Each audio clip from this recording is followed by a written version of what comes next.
sou Dudu Galvão, ator do grupo de teatro Clowns do Shakespeare, e estou aqui para conversar um pouco com vocês sobre como construímos o figurino e a ideia de cenografia doméstica para a experiência cênico-cibernética Clandestino, que foi criada pelo grupo em meio a um isolamento social instituído pela pandemia. E também quero conversar um pouco contigo sobre as possibilidades cenográficas de montagens construídas nesse mesmo contexto.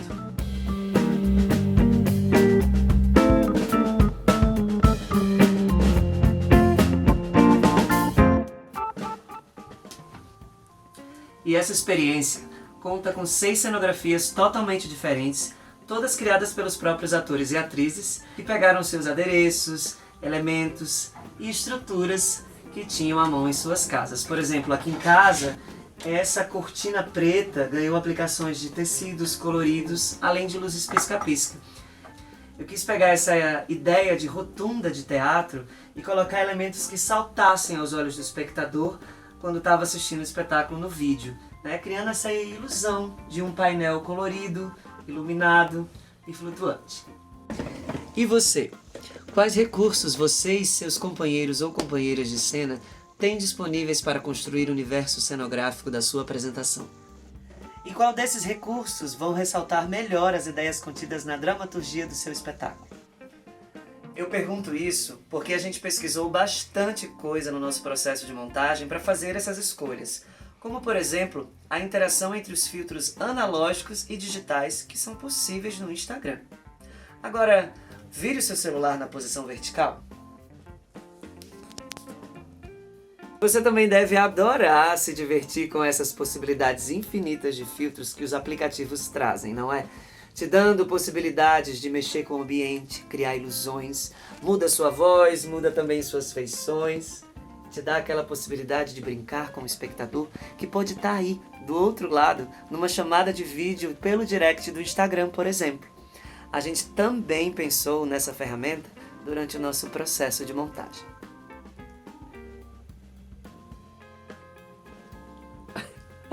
Peraí. Com licença. Eu quero convidar agora outro ator que participou também do processo de montagem, dos Clowns do Shakespeare, Diogo Spinelli. Eu quero que você conte de como é que foi esse processo de sobrepor o filtro, né, dentro da proposição do Pepe Guayasamim, tanto de figurino e cenário, se isso modificou um pouco na dramaturgia do agente de viagem. Conta pra gente como é que foi esse processo. Olá, Dudu! Olá, todo mundo que está aí assistindo. Aqui é o Pepe Guayasamim. Bom, na verdade não. Quem está aqui hoje com vocês é o Diogo. E tô aqui com todo o figurino, toda a indumentária que eu uso para fazer o Pepe Guayasamim no Clandestino. É curioso perceber que desde o primeiro workshop que eu propus, já tinha muito do que ficou. Então já tinha essa mesma máscara, já tinha esse blazer, já tinha essa camisa, porque a ideia, quando eu propus o workshop, que foi uma chamada de vídeo pelo Instagram, era que quando as pessoas entrassem em contato com a figura, elas já saíssem daquele uso mais cotidiano do aplicativo, já entrassem num outro universo que tinha a ver com toda essa questão latino-americana, colorida, e que fosse, de uma certa maneira, uma viagem. Para isso, naquela ocasião, eu usei ainda um filtro que deixava tudo colorido. Então deixava eu colorido, a figura colorida, o fundo colorido, que naquele momento foi uma maneira de também lidar com a cenografia, de uma maneira bem simples. E depois a gente começou a explorar outros usos dos filtros do Instagram até ver se era mesmo uma boa ou não utilizá-los. Mas isso eu vou deixar para o Dudu falar com vocês. E dentro do processo do espetáculo, eu até realizei um workshop utilizando esse filtro aqui do relógio. Tá vendo? Mas descobrimos também isso aqui. Dependendo da angulação da minha cabeça, o filtro começava a falhar. E isso gerou um desconforto no desenrolar da cena e uma frustração. E por isso abandonamos a ideia. Mas isso nos ajudou a trazer uma característica muito importante do teatro para resolver essa questão, que é a artesania manual e analógica na tentativa de criar novos filtros e molduras para a câmera. Esse tipo de artesania era algo mais próximo da esfera de trabalho da nossa sala de ensaio e se tornou a tentativa de recriar aspectos do teatro presencial em meio à interface tecnológica que mediava o nosso espetáculo. E então fomos experimentando colocar objetos em frente à lente da câmera para criar essas novas molduras, esses filtros, e gerando camadas bem mais interessantes, teatrais, artesanais para a nossa cena. E lembra de alguns minutos anteriores que eu estava falando com uma espécie de um tubo, né? E falando sobre esses filtros. Chamei até o Diogo para falar um pouco sobre isso. Pois é. Sabe o que é isso aqui? É uma cuba de abajur. Se você vê, aproximando ou afastando da câmera, eu crio uma espécie de brecha artesanal, como se eu estivesse dentro de um tubo, falando com o meu espectador. Legal, né? Outra experimentação nesse processo de descobertas de filtros analógicos foi brincar com superfícies translúcidas ou transparentes, que ofereciam uma outra camada e uma nova coloração ao vídeo. Dialogava super bem com a construção da cena do zoom, onde o espectador podia ver todos os cenários fundidos e a paleta era bem mais intensa e mais festiva. Achamos que o teatro se manifesta exatamente nessas pequenas sutilezas e novas descobertas que a gente foi inserindo na cena. Não necessariamente precisava ser uma solução eletrônica, tecnológica, mas sim uma taça de vidro verde, um papel celofane, trazendo aquela ideia da ilusão que o teatro tão bem sabe fazer com o espectador, que acredita que um objeto pode ser qualquer outra coisa.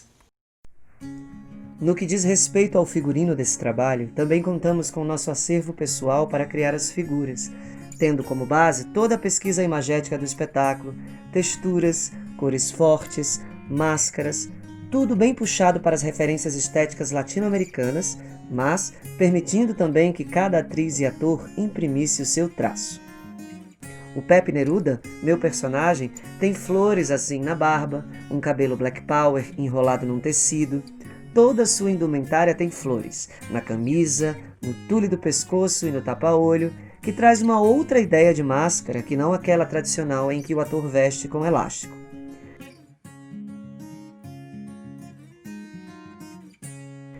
Mas e no seu caso? Quais são as referências teóricas e imagéticas do trabalho? Pensar sobre essas questões pode ajudar a decidir que elementos você pode usar no figurino e na cenografia para transmitir as ideias que dão base à sua montagem. Mira, Pepe Neruda na área, tudo pronto para continuar esse tutorial estético do clandestino.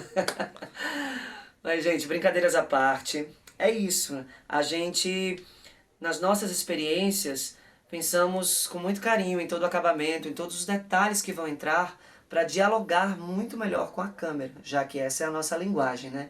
Então, dessa maneira, a gente consegue também trazer mais esse aspecto do teatro presencial, como se a gente fosse entrar ali da coxia para conversar com o nosso público, né? Como personagem, como essa figura que tem sua pele, todas as camadas, os seus trejeitos, né? O seu estado para receber aquele público e dar essa ilusão também ao espectador, mesmo sendo feito virtualmente, que a gente está ali, presente, ao vivo, para fazer e contar essa história. Outro aspecto bem importante para a construção da nossa cena foi pensar na iluminação. Por exemplo, aqui no cenário eu pensei em 2 pontos de luz. Esse mais próximo, que é gerado por esse abajur, e também a luminária do quarto, que tem luzes incandescentes, mais amareladas, para tirar um pouco dessa sensação fria que a luz do quarto branca estava dando. Além também, ó, do pisca-pisca, que eu tinha mencionado antes, que leva a gente direto para uma atmosfera de festa, né, de animação. Ah, deixa eu mostrar uma coisa. Aqui nessa cena de tensão, eu precisava encontrar uma solução, como se eu criasse uma ideia de estar olhando para uma brecha de janela, porque tem uma sonoplastia de carro, de polícia, helicóptero chegando, cachorros latindo, atrás desse movimento clandestino, né? Então eu encontrei um ponto exato aqui na minha casa, no corredor, onde a luz do quarto saía pela fresta da porta e gerava esse efeito. Então, apenas com a iluminação, eu consigo brincar com a sua imaginação de espectador para contribuir para a dramaturgia da cena.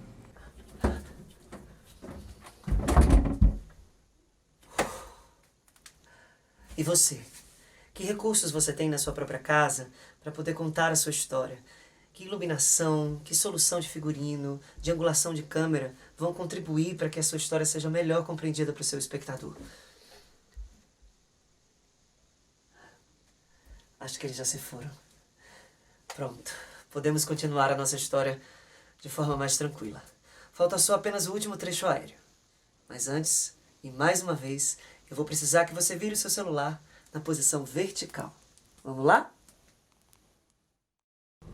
Quem vem lá? Olá! Ah, você está aí? Muito prazer. Eu me chamo Darcy. Está tudo bem com você? Conseguiu acompanhar tudo direitinho? Ah, tá. Só falta mais um pouquinho. Que bom. O que você está vendo? Vejamos. Estamos dentro de um avião, não é? Seguindo para nosso próximo destino, né? Será mesmo? Aham! Claro que não! Era tudo mentirinha, tudo isso é um cenário.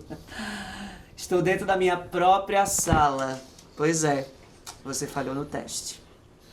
Essa foi mais uma cena em que a gente utilizou o recurso da ilusão para brincar com a imaginação do espectador, para que ele possa, de fato, imaginar que ele está viajando, que ele está se deslocando de um ponto ao outro. Afinal, o espetáculo ele é itinerante entre os aplicativos que a gente escolheu utilizar. E aí, a partir desses vídeos bem-humorados de internet, a gente bolou essa cena e com recursos domésticos como uma tampa de privada e um vídeo de uma viagem de um país ao outro, em que na janela do avião a gente vê o céu, criamos essa ilusão, né, na cena da live do Clandestino. Mas e você?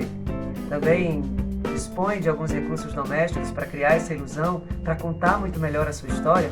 É muito importante perceber se a sua dramaturgia exige esse tipo de coisa ou se você pode partir para outras soluções. Mas vamos encerrar esse vídeo agora.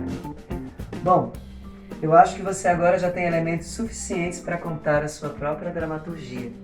Essa daqui já está sendo contada dessa maneira e por enquanto precisa ser assim, porque a gente ainda não pode voltar para os palcos aí da vida real. Que bom que você ficou até o fim desse vídeo, foi uma viagem ótima. E se você tem alguma dúvida, é só escrever aqui embaixo nos comentários que a gente continua essa conversa. Não esquece também de assistir os tutoriais sobre produção e tecnologia dessa obra que a gente criou em plena pandemia. Espero que a gente possa se encontrar numa próxima viagem. Até lá!